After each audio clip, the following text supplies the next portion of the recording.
لوگ پوچھتے ہیں میلاد کی دلیل کیا ہے، نبی پاک صلی اللہ علیہ وسلم کی آمد کی خوشی منانے کی دلیل کیا ہے۔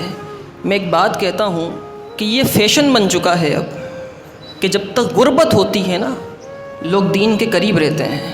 وہ جن کی دادیاں، جن کی نانیاں میلاد کا پورا مہینہ باوضو ہو کر گزارتی تھیں، میلاد کے دن کھیر پکاتی تھیں، باوضو کھیر پکاتی تھیں، میلاد کے 12 دن، ربیع الاول کے 12 دن اور بعض پورے 30 دن تک حضور کی آمد کی خوشی میں روزے رکھا کرتی تھیں۔ جب غربت تھی ان کی دادیاں، ان کی نانیاں، ان کے بڑے یہ کام کرتے تھے۔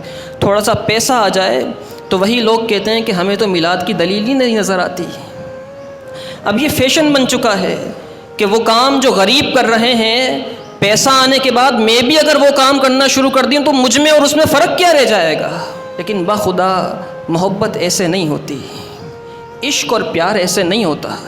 اگر محبت کا پوچھنا ہے تو کبھی مجنوں سے جا کر پوچھئے گا۔ وہ کتے کے پاؤں چوم رہا تھا، کتے کے قدم چوم رہا تھا، تو کسی نے پوچھا مجنوں تو کتے کے قدم چوم رہا ہے، کتے کے پاؤں چوم رہا ہے، تو انسان ہو کے اشرف المخلوقات ہو کے کتے کے پاؤں چوم رہا ہے۔ تو مجنوں رونے لگا، کہنے لگا تم اسے کتا سمجھتے ہو، میں کتا نہیں سمجھتا، میں تو یہ سمجھتا ہوں کہ یہ ابھی ابھی لیلا کی گلی سے گزر کے آیا ہے۔ مجنوں نے کہا میں چومتا کتے کے پاؤں ہوں لیکن میرے ذہن میں تصور لیلا کی گلی کا ہوتا ہے۔